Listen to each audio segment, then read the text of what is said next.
Jera magwora, jodala mageno, agone ruodhwa kendo Nyasachwa ni erokamano kuom loso thuolo ma jaber machal gi mar mondo wawuo kodi kit weche machal nadi ma Jehova Nisi, Jehova Adonai, Jehova El Gibor ose thuolo ni. An mawuoyo kodi nyinga Pastor Goro Ongaro Isaiah, awuok e kanisa mar Bahati Ministries Israel Ler e piny Kayole. To kapok wacho wach moro amora Jera magwora, to wadhi kulo wiwa piny mondo omi Nyasaye polo kod piny duong'. Jehova mar polo gi piny nyarombo, chunya odendi jakondo mula. Erokamano kuom loso thuolo ni mondo yal weche ni ka kinde pod nitie mar kuom Yesu. Amen. Jera magwora, adhi wuoyo kodi kuom ng'ielo kidi. Kidi mochung' e nyim dhorangach. Kidi mochung' e par ng'ato. Kidi mochung' e ohand ng'ato. Kidi mochung' e tedo mar ng'ato. Kidi mochung' e kend mar ng'ato. Kidi mochung' kata e ohand ng'ato. Jehova chika okinyi ma kawuono mondo awuo kuom ng'ielo kidi. Adhi wuoyo ndiko mawuok e Marika 16 matindo 4. Mane kama Jehova Nisi, Ebeneza, El Gibor, Jehova Shalom ochiko mondo awuoye okinyi ma kawuono. Mumba kona ni asomo gimondiki e muma maler mar Nyasachwa. Chier mar Yesu Kristo, mano chier mar Yesu jakondo mula. Muga mano kelonwa warruok kod rembe mano chwere bao. Mumba kona ni Marika 16 matindo 4. Kane gitieko giting'o wang'gi, ne gineno ka kidino oseng'iel dire. Matindo 4, wedogi ariyo wang'e, ne gichopo kar liel gokinyi mang'ich, chieng' Jumapil ka chieng' wuok. To kane pod gin e yo gidhi, ne gipenjore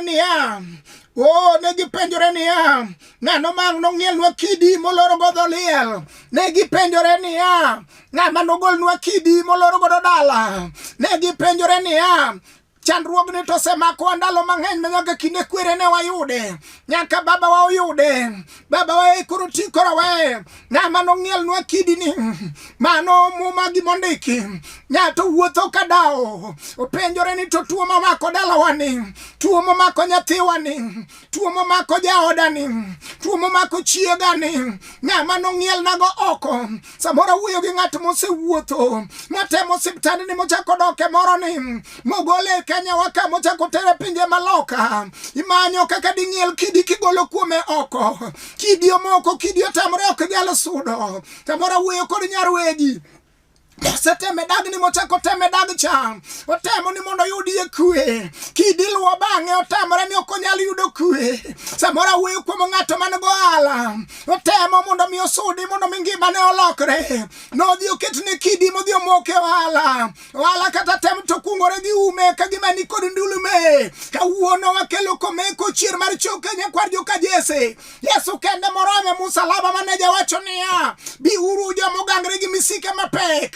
Abiro miyo uyweyo kata ne kidi manoket sa adi tich adi. Abiro miyo uyweyo kata ne kidi manoket ka jomage nochung' e nyim dhorangach. Kata ne gichung' e tok pacho. Nitie Yesu komeko rora mang'ongo. Onyalo golo kidi no sani kata kawuone dakika mochung' e kani. Makane ich maremo no kawuono. Enie kidi masamoro sebedo kasando kit ngimani. To nitie Yesu duoko manyalo kelo duoko, nyalo duoko geno kama geno norume. Odonjo dala gi Lazaro ma ja-Bethania. Oyudo ka ywak kod nduru opong'o pacho. Mane jawacho ni ng'ieluru kidi no oko. To ugol nyaka gik motwe godo monalo godo Lazaro. Wawacho ni kidi ni biro golo sadi, obed kidi mar dhier, obed kidi mar gope. E nying Yesu ja-Nazareth. E nying Yesu ja-Nazareth. E nying Yesu ja-Nazareth. Ere go ng'ama wacho ni kawuono ni nyaka gope motweya godo. Kidi mochung' e mbelana mag gope pile kod pile. Mane miduong'ona okinyi. Tama kata mana luwo yore moko. Nikech kaluwo kuonde go eko. To jok man gi gopgi ng'iya marach. Pile gioro nyaka nyithindo ira. Kawuono wakelo Yesu chier mar choke. Ja-Galili mumba kona. E Jeremia 23 matindo 29. Wachna chalo mach, wachna chalo nyundo. Obro baro lwanda matindo tindo. Ere ng'ama wacho niya, nyaka lwanda manoketi mar mondo mi ng'ato siko nyuomo osiptal pile kaka ng'ama nyuomo dhako. Kawuono ni wadwa toye gi nying Yesu ja-Nazareth. Merwa ting'a badi malo. Ni wach niya, kidi manoket ni e dak, momiyo kwe onge dagno. Kawuono wakelo Yesu kwe, kawuono wakelo Yesu nyamrerwa, manyalo chango nyaka kidi no, manodonje piny momiyo piny iji no, isiki madho ne fuagro pile kode pile. Wakelo Yesu duoko gokinyi sani, wakelo nyamrerwa, kata kidi no nokete tok dala, manonega ngono yang ang'o. Kawuono wan kod Yesu meja, rembe pod numu kata kawuono ni rembe oingo remb rombe. Mano Yesu wa mwageno, en kanya kwar joka Jese. Ere gonga mawacho niya, muga biro iri sani, mumba kona niya, e kwar 24 matinda bunia, matinda bor, ni teko ni chalo teko jowi. Mano chier mar choke kwar joka Jese. Ma Yesu ratego, ana wacho niya, sama Jehova timo ne ng'wono, mamiye nyathi miluongo ni Samuel janabi. Sama ne Jehova timo ne ng'wono, to ana ka koro gochonga piny olamo, oting'o bede ne malo ka pi wang'e mol kala kala. Ogone Jehova erokamano nikech ayany manoseyanye godo. Merwa kawuono ni biro ruch nyaka yany manoseyanyi godo ni in iwuon. In apoyo madichuo. Sama ana nego erokamano, to wacho ni Jehova nisi, in ema inyalo keto nyaka joma ji ochayo machiem gi ruodhi. Ere ng'ama wacho niya, kata nolorna gi kidi marang'ongo, to Jehova biro keta machiem gi ruodhi.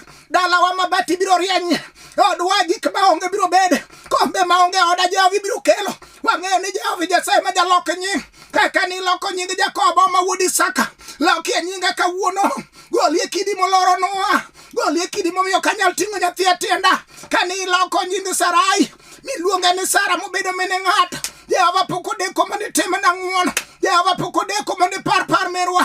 Pok odeko mane timna ng'wono. Pok odeko mane jola kama piny ni okwame koda ni ruodhwa.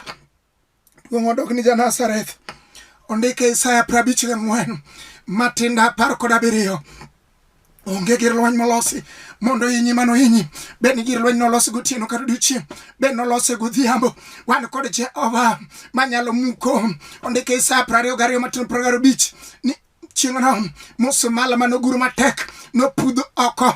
Kawuono ni kidi no kata nokete tich adisadi, ibiro pudho musumande no. We asomie gimondiki e Hosea 8 matinda 7 wacho niya, Jo Israel chwayo amo to kayo kalausi. Gimomiyo iketo ni kidi mondo nyithindi kik yud gimoro amora. Gimomiyo iketo ni kidi mondo kik iting' nyathi e tiendi, ichwayo amo to kayo kalausi. Gimomiyo iketo ni kidi iteda to tedo go mondo oriembie ma to chako oriembie ma. Joma notimo mano to buyo kanyiero pile kod pile. Giwache kaka jar joka ng'ane ok nyal dak kamoro. Gine ma gikwongo kelo nyaka ripode piyo ni be ung'eno riembe kucha, be ung'eno gole kocha, bung'eni wuod ng'ane. Nyaka dhako manyocha nokelo cha bung'eno sawe. Matiende niya, joket kidi dwaro ni mondo ichuo yamo tika kalausi. To kawuono wakelo Yesu geno, wakelo Yesu duoko, molimo wuoyi e piny Jogerasi, liete mag joma otho, koting'o nyaka okapu e toke, moting'o losruok mag dhano, kaachiel kod opoko rabolo gi maembe motop, kanyamo dhume kisungu madongo dongo. To sama noromo kod Yesu duoko, muga ja paradiso Yesu jaduok geno, kane mamaneja no sire tinga badi wache ni jatend lweny, kata noket na kidi marang'ongo. Kani reso wuoyi liete joma tho, Yesu abende lima kawuono. Kani limo Lazaro, abende lima kawuono. Kani limo Sakayo, mane nie wi yathi Sakayo manyadundo, magik mabeyo ne ok onyalo chope. An bende kawuono we mondo lim dalawa, msami limo dalawa, gik maonge japuonj we mondo mi obedie dalawa, kata mana nyithindo maonge oda Yesu we mondo bedie, gik maonge go japuonj in godo. Ondike Muma niya, in e chakruok kod giko, Rabi timna ng'wono. Mumba kona. Asomo gimondiki e ywagruok 2 matinda 10. Samora wuoyo kod ng'at mayuak, mawacho nasetemo, asewuotho koni kendo atemo koni. Samora wuoyo kod ng'at ma lwete osedongo nono, temo motamore. Nitie nyako manotemo higa 12 ka iye chwe tubo. Sama noromo kod Yesu daktari osiptal mang'ongo, jabaro nam chier mar choke nyakwa joka Jese. Mane sama ich maneremo norume gi kanyo. Ere ng'ama mako iye kawacho ni ruoth kawuono ni kanireso nyako ma iye osechweri higni 12. Mami fulo ne ni kuome malwang' ni ema nodong' kobedo osiepene. nyaka jodala gi samoro ne ok nyal bedo kode machiegni nikech mwandu mag dala noserumo Mombakona nosetemo juoke mopogore opogore jothieth mathurgi. Nitie mano chamo rombe, nitie mano chamo diek, nitie mano chamo dhok. Samoro pesa no singi, nitie nyaka moko mano dhi nyaka miechgi. Ma samoro gima ne nyalo warego ne tamore, to sama noromo kod Yesu duoko. Sama noromo kod Yesu nyamrerwa jatend lweny. Oh, mane sama ich kach kod rem mar ich norume mogo saruto piyo piyo. Nga mawacho ni Yesu kawuono ni akelo iya. Japuonj akelo kora, akelo wiya. Akelo school fees mag nyithindo, akelo koso pi tichna. Ating'o papers na kawuono jatend lweny kaka nyalo paro joma kwamo Yesu par papers na. Japuonj kawuono ni igolo na wich kut koda chae mamaka pile kod pile. Mombakona. Ywagruok ariyo matindo apar. We asom gimondiki. Jodonge obet piny. Moling thi dala moketi kidi jodongo bet maling thi kagi kumo kagi mako lembgi kasa piny dhi lil kama to dongo ngiyo mana oko kuonde ma yawuoyi manonego bed ni resogi mago ne maramo sekawo modong kod nyikwayo samoro nyiri manogeno ni chieng' moro nopare mano go tongo seche mano puonjo mama no dio to nyaka lese nungone mage masa kawuono ne piny oloro ne gine kech nitiere nyaka jasigu mano kelo kidi moloro godo nyithindo kelo mana nyaka nyikwagi ma gidongo de dala to gidok ne mama wacha kadoga tema hapa kawuono wacho no ndike jo Kolosai 2:14 ni norucho gi mano ndike mano twewa ere go ng'ama wacho ni kawuono ja paradiso Yesu timona japuonje kawuono kadong ka nitie wuoyi mano lewo higa 38 dho yawo sama noromo kod Yesu chier mar choke sama noromo kod Yesu daktari sama noromo kod Yesu nyamrerwa mane sama chandruok manotime higni 38 norumo mari osetimia higni adi kidi no seloro ni higni adi ini miting bari te wacho ni oseloro na higani oseloro na higni adek oseloro na dweche 4 to kawuono ndike Jeremia 23 matenda 29 ni wachna chalo mach wachna chalo nyundo bro baro Lwanda matindo tindo Lwanda no kata no kete gi ng'awa kelo Yesu Lwanda kawuono akelo jakwar joka Jese Yesu komeko bom mang'ongo ang no bare sani gima tekno kele ne Yesu wa gima tekno kele ne Yesu wa gima tekno kele ne Yesu wa ich kajno kele ne Yesu wa chandruogo no kele ne Yesu wa dhier no kele ne Yesu wa ase no kele ne Yesu wa mumba wacho ne gisebuko wigi gi buru jaduong' wuotho kadao wacho ni hawa nyikwa mama na geno ni noresa mago kawuono onge gilal nono gilal miro nolor ne nyithinda te machayo donje dala Mombakona ne kendo girwakore gi piende gugru nyi Jerusalem bendo kulo wigi piny samoro wuoyo kod nyar ng'ato ma wacho ni hawa setemo kata mana dak mine natemo ni dak asetemo jodalawa otama oko notamre nitie Yesu kifungu merwa oko setamore nitie Yesu kwegeno nitie Yesu duoko bie kawuono de kapi wangi mol kala nitie Yesu duoko mabiro duoko gima nade ma juoke notamre de ok nyalo duoko kama notamo gwen manoyang kama notamo rombe manoyang kama notamo dhok manosingi nitie Jehova Nisi Adonai Ebeneza El Gibo ng'at manopudho jo-Israel kagole jela e piny Misri e loch mar Farao e lela wacha ni kawuono kidi biro goli oko kawuono ni aneno Yesu ma jatimo ng'wono ne joma kwamo bro resa kaka noreso jo-Israel kogole jela kanoparo Joseph manotwe rwako kunguru modhi rwako lewni mag prime minister Jehova inem change inyalo loko nyinga kata kawuono pokodeko mondo miya nyathi ating'e lweta pokodeko mondo ayud oda pokodeko mondo adag dhako pokodeko mondo ayud tich pokodeko mondo dalawa ilok nyingwa duong' odog ni wendo Mombakona ne aseywak ahinya mano ywagruok ariyo matin 11 miwang'a ore kendo iya nyawni chunya bende chandore malit be an gi ng'at ma chunye chandore nekech kidi manolor ne godo ere go ng'atno sani moting'o badeno wacho ni chunya lit kata gokinyi kawuono chunya lit kata samine no wantie kani chunya lit oda onge kwe chunya lit oda onge mor nyithinda te onge manyalo resa dalawa onge kod kwe dalawa omukore tende aonge gi nyinge kore gweng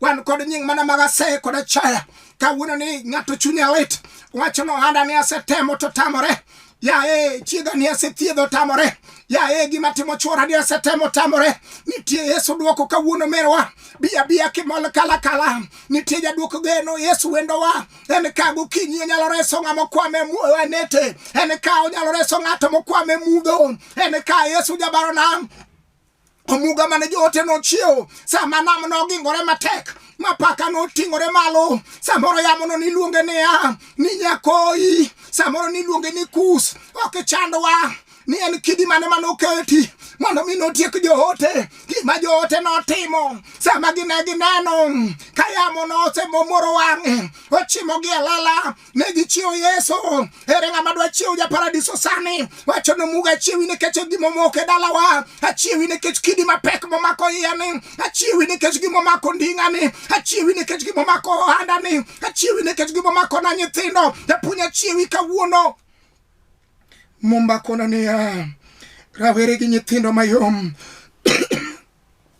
nong notero kendo gipodho e wang' yore mag dala ng'ama podho en ng'ama gige ne olwarte geno rumo ne erego ng'atno sani wacho ni japuonj idhi timo na ng'wono adhi 15 yaye Jerusalem ji duto makadho buti pamo lwetgi ka sei samoro sechopo nyaka kama sei koro donje nyaka plot kamidake nyaka kind mon man ukendugo nyaka yawuoyi mane idongogo kata kaka ging'i ok chal ne gi ng'ama ne yomboge klas bende kata kiwacho ni negi yomboge be ok chal godo to kawuono ni tinga badi wach ni Jehova kani rucho gi monde kito ruch gi monde kuma kawuono pudho musumande moguru kuma kawuono nyaka gimoro amora molierie gigo eko gol kuma kawuono jatelo mi anying manyien kaka ne miyo Jakobo ma wuod Isaka mi anying manyien kaka ne miyo Joseph ma wuod Jakobo mi anying manyien jatelo kaka ne miyo Ruth mane dhako machiliel mane fulo manoduma manoketi chien to Jehova ne ywayo Ruth miketo mbele mobedo wuon puodho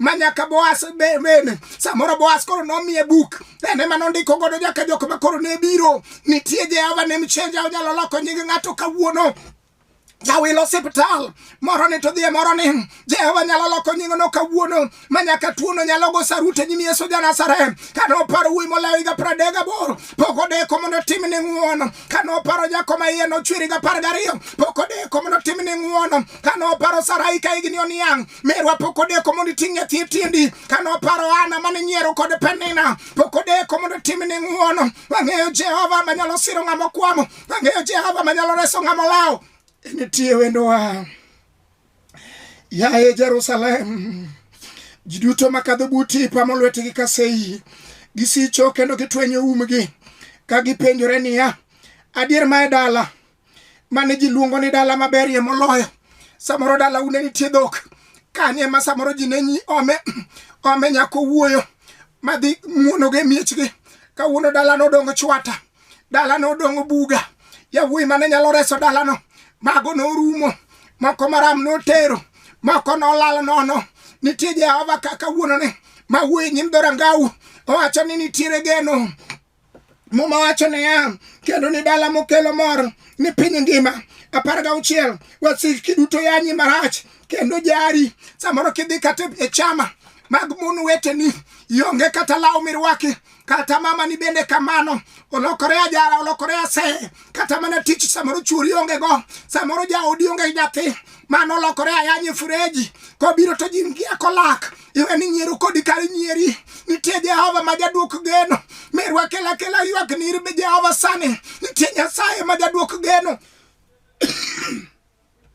Mumba wacho ni gisicho kendo gigoyo ni siboi ka giwacho niya ero wasetieke samoro wasiki wacho ni gisetieki dala no serumo tiji no serumo nyithinde ko waseloro negi nitie Jehova Shalom wacho niya wasetieke ero wasetieke ma odiochieng' ma wasebet kwarito adiero sechopo mi wanene to muma wacho 17 Ruoth Nyasaye osetimo gima chon adiero gima ng'eyo ni Nyasaye mar polo biro timo ne ng'ato ng'wono ere ng'ama wacho ni Jehova osesiya osenyier dalawa osenyier oda osenyier nyithinda to Jehova kawuono awinjo wach ni lela kendo e Joshua achiel matinda bich muma wacho niya onge ng'at manosiri nyaka chieng' kata gitem onge ng'ama nosiri nyaka chieng' nitie Jehova mabiro mako badi.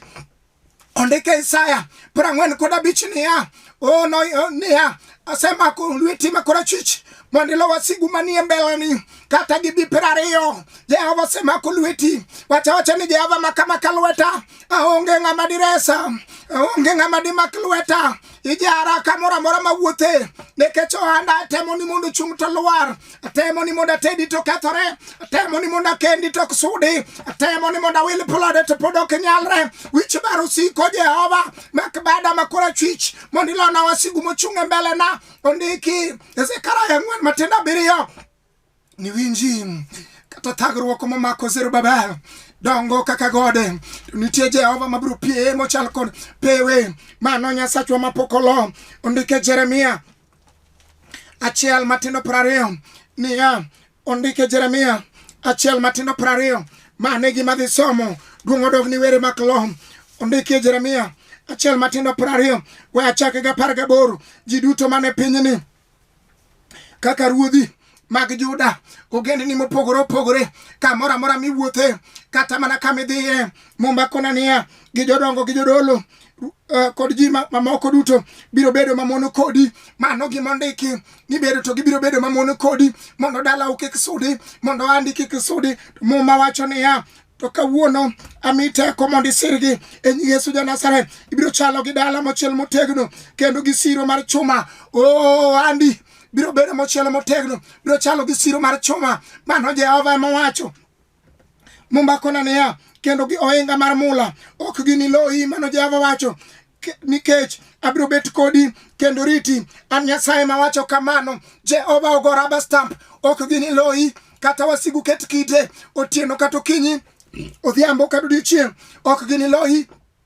Ondike Fweny 3:8 naseketo dhoot mbeleni ma onge ng'ama nolor ohala no onge ng'ama nolor tedo ni no onge ng'ama nolor dak ni no onge ng'ama nolor kata gibigo tieno kata gibigo kinyi onge ng'ama nolor. Ofwane Yesu meja kone ni onge ng'ama nolor kata gitem onge ng'ama nolor e nying Yesu ja Nazareth onge ng'ama nolor. Ang'eyo Jehova manyalo timo ne ng'ato ng'wono onge ng'ama nolor. Ondike Zaburi 35:7 ni gichiko na obadho kayiem nono kata ne gichiko badho to nitie Jehova ma jaruch gik mondiki nitie kanya kwar joka Jese obiro ng'ielo kidi no elela maket kidi no kando kidi mar dhier obiro ng'ielo kidi mar gope obiro ng'ielo kidi mar ich maremo obiro ng'ielo kidi mar achaya obiro ng'ielo kidi mar ywak pile kod pile obiro ng'ielo. Mano Jehova mapokolo kombeko chier mar choke ya Galili molol wenye bao. Yesu wacho niya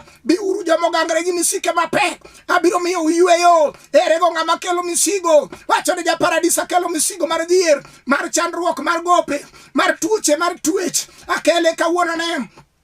Ondike na umachela paraga dede no chodo nyororo mutwewa go. Ondike Jeremiah 40:4 ni kawuono ni wodilikia agolo nyororo ke lweti kata ne nyororo mar chandruok machal nade wan kod Jehova Nisi Yahweh Adonai duong' odog ni wendo na.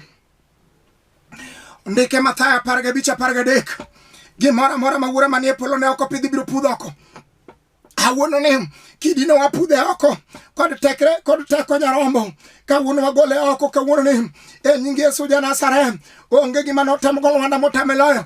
Zaburi 40:2 wacho niya noywaya kogola chudho motimo todo. Ere ng'ama wacho niya kidi manie mbele nane osemiya chalo ng'at manie chuodho makata gik manade mabeyo kanyal yudo ng'ama nie chuodho motimo todo. Tiende ni gik makotema ne ngimane gin gik madum onge ng'at manyalo rwake kata mane tedo onge ng'ama nyalo rwake kata mane dak ne onge ng'ama nyalo rwake onge gima ber manyalo timre ngimane osiko gi wasigu pile kod pile. Mumba kona ni noywaya kogola chuodho motimo todo. Mano Jehova Nisi Elgibo. Ondike Zaburi 81:6 nogolo ting mapek odeche mag ting mapek goka kawuono wach ni Jehova Nisi ratega biro sibura biro ratega se biro kawuono akelo dalawa akelo oda akelo nyithinda akelo jakoanda kawuono akelo tuo machanda golna odeche mag ting mapek kuoma kawuono ni aol godeche gi okachaka tingi kuoma odheru mar sandruok odheru mar gope odheru mar wichbar odheru mar ase golda kawuono ni duong' odog ni wendo ondiki e fweny abich ni we ywak sibuor mar dhod Juda moselocho en kod ratiro mar elo kitabu manolorno manowachne kanyo iloro gi kidi matek ma onge ng'ama nyalo yawo wan kod Yesu ratego nodhi e piny dhomotho omayo Satan kifungu wacha ne jatend lweny kawuono pudhna kawuono ne el kitabu manoket dalawa ni ela kitabu manolor kod kida abiriyogi ela in kod ratiro mar timo nang'wono ondike Jeremiah 1:10 iwinji wuod Ilikia kawuono mi teko mar muko gi pudho gi go piny kendo mi teko mar gero nyaka iger dalau da ot ni biro chung e nying Yesu ja Nazareth joma noikore mar nyiero biro neno ka in gi odi biro neno ka in kod ot biro neno ko andi uchung Jehova miyowa teko mar muko gi pudho gi go piny duong' odog ni wendo na ondike Mika 7:8 wasika weuru nyiero nitie Jehova ma jaduoko lamo nitie Jehova ma jatimo ng'wono wadhi kodi e lamo e Zaburi 55 Sachwa pari ng'amo kwamo ni Zaburi 55 Matenda 19 Mumba wachona niya